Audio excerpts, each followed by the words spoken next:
Ngiyalikhetha uNyasi lesiZulu. Ngicela ukuxoxa nje enye indaba Manazaretha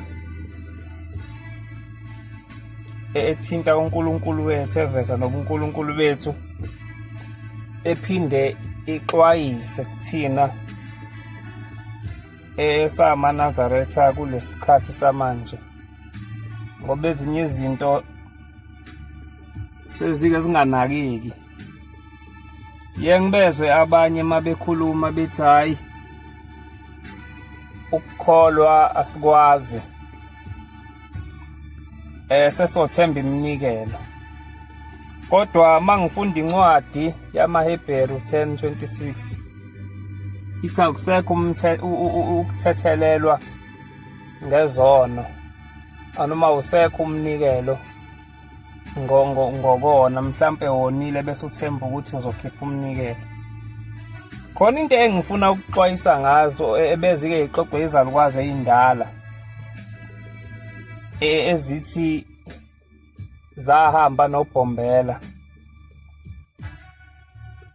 Lo wayexoxa le ndaba uthi babeyixoxelwa isalukwazi sakamboyisa okwakuthiwa uSompungane. Uthi-ke ngelinye ilanga sithi lesalukwazi sasisendaweni ekuthiwa ise-Sweden Park. Kwakunentambazane-ke lapho eyayigula kakhulu isonto weseli. Ngokusho kwakhe uthi yayibhobokile emzimbeni. Angazi-ke kodwa noma kwakuzilonda yini, uma uyibala zayizishagalombili. Zigcwele emzimbeni, igula kakhulu. Isishagalombili-ke u-8.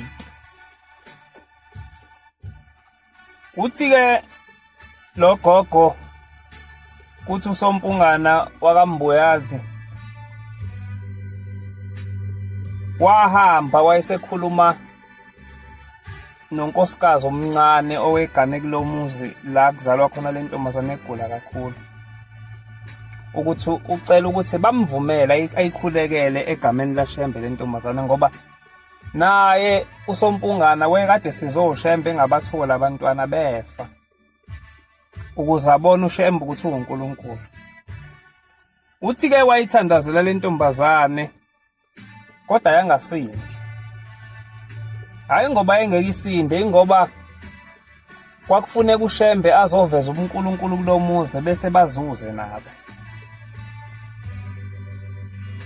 Babe sebemcela kulomuzi ukuba ngeke akakaphinda abuye futhi azoyikhulekela lengane. Wayesehamba, uthi wathi mefika ekhaya-ke lo salukwazi wayesececela umyeni wakhe ukuthi ake bahambe ngesonto elilandelayo bayokhulekela le ntombazane yakwaHadebe. Nempela bahamba ngalisonto benomyeni wakhe. Bafika babona ukuthi hayi le mpilo ingaphezu kwabo, idinga umnikazi wesonto uShembe. Wayesesuka-ke umyeni wakhe uSompungana wayothinta umshumayeli.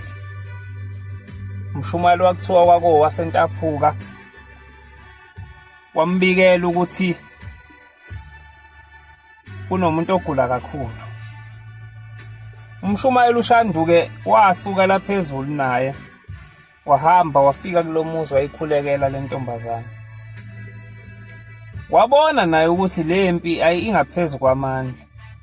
Waya naye kolanda omunye umshumayeli, azange athi hambane esangomeni esithile sisendaweni ukuthi, kodwa naye umshumayeli uShandu wafuna uza kwabo umshumayeli uNdlela, okwakuthiwa weganwe ingane eyizalo ubaba omkhulu eyayibizwa ngoGeli igama layo. Nomshumayeli uNdlela-ke weza esehamba naye umshumayeli uShandu nenkosikazi wakhe.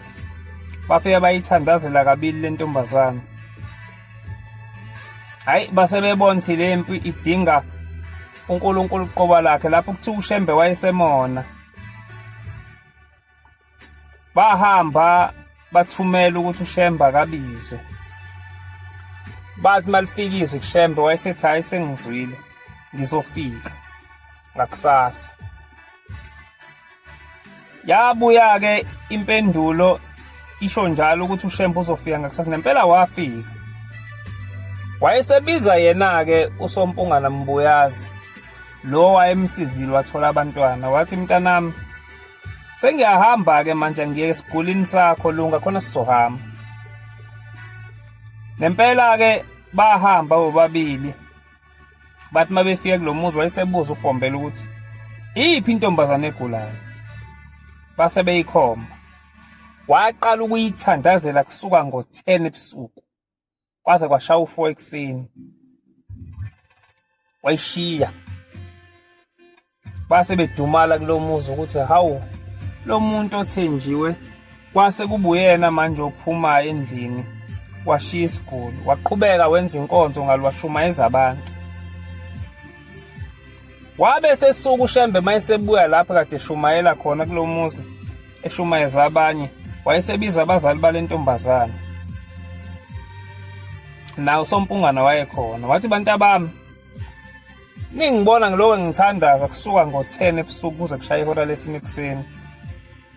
Umthetho wami ngilwa nendlela yokuthi le ntombazane ihambe iye ekhaya. Indlela yayo imnyama ikhanya. Umbuzo omile phambi kwale ntombazane uthi yakhulelwa ingaganile. Ngakho-ke indlela yayo ivaliwe imnyama, kodwa manje indlela yayo seyivulekile. Kepha ngeke isaphila le ntombazane kulo mhlaba, isiyahamba ibheke ekhaya. Le ndaba kufuna uma uyithola uyizwe kahle, uyilalele, uyithathe uyisondeze eduze kwakho, ngoba namhlanje umuntu uzala ephindelela engayinaki lento ukuthi uma uzala ungashadile imile lento ukuthi indlela yakho uyazivalela yona izoba mnyama. Yabe isiphefumulela phezulu le ntombazane, yathi manje sengiyahamba, bengingayiboni indlela eyekhaya ezulwini. Le ndoda ilalele kahleke lento eshiwe le ntombazane. Ithi le ndoda engithandazelile bengizitshela ukuthi umuntu wasemhlabeni ifika la. Cha, akusiyo umuntu wasemhlabeni, umuntu kaNkulunkulu. Bese ngihambile mina kulo mhlaba, ngithe mangifika ezweni elizayo ngabona into eyisimanga esangweni lakhona. Ithi le ntombazane ngithe mangithi inhla esangweni bekumi le ndoda, nguyena lo muntu ongenisa abantu ezulwini lapho siya khona. Uthi-ke bekuney'ngelosi ezimbili, eyodwa ime esandleni sokudla, eyodwa ime esandleni sesinxele sikaShembe. Lo muntu enimbona la uthe angibuyele emuva, ufuna nginixoxelele indaba lapha emhlabeni. Inkulu into engiyibonile lapho siya khona, la kade ekhona lo baba enimbona la engithandazela, bungakwazi nokumbheka, bekukhanya kakhulu, bekukhanya ngaphezu kwelanga nenyanga. Umzimba wami ngithe mangiwubuka ubumubi kakhulu, kodwa wayesethi kimi uShembe, hamba uzobuya masinyane, ubuye uze kule ndawo oyibonayo. Yayibe siqhubeka-ke intombazane, sithi lesalukwazi wabe sethi ngima wakhe, mama ungakhathazeki ngomntwana wami engizomshiya, umbheki wasezulwini uzoyigada ingane yami. Yayisiqhubeka intombazane yathi ngicela nilinde nithandaze, ngoba sengizowushiya lo mhlaba ngehora lesine ekuseni. Uma kufika leso sikhathi bhuti wami ngicela ubheke isikhathi bese ningenzela umthandazo. Kuthiwa ngempela ekuseni kwathi mase kushaya ihora lesine kwabe sethatha ilambu umfowabo, kwathi uyayikhanyisa, wathola ukuthi ngempela umphefumulo usuhlukene nenyama. Lento ngiyixoxela ukuthi asikubheke kakhulu okuwumthetho kaShembe uma ubekile, singawudeleli. Le ndlela le ntombazane wayivula nje yaba nenhlanhla ngoba yona umthetho yayingawazi. Kodwa mawusuwazi umthetho uzothi mangabe wehlelwa ilesimo sokuthi waqhuzuka uphinde futhi ukuvumela ukuthi uphinde uqhuzuleke. Angazi noma ke inhlanhla enjenganale yale ntombazane singayithola yini. Ngoba mumuzi uShembe uthi bamnyama indlela yakho mawuzalele ekhaya ungashadile. Nkosi buseni kuswini.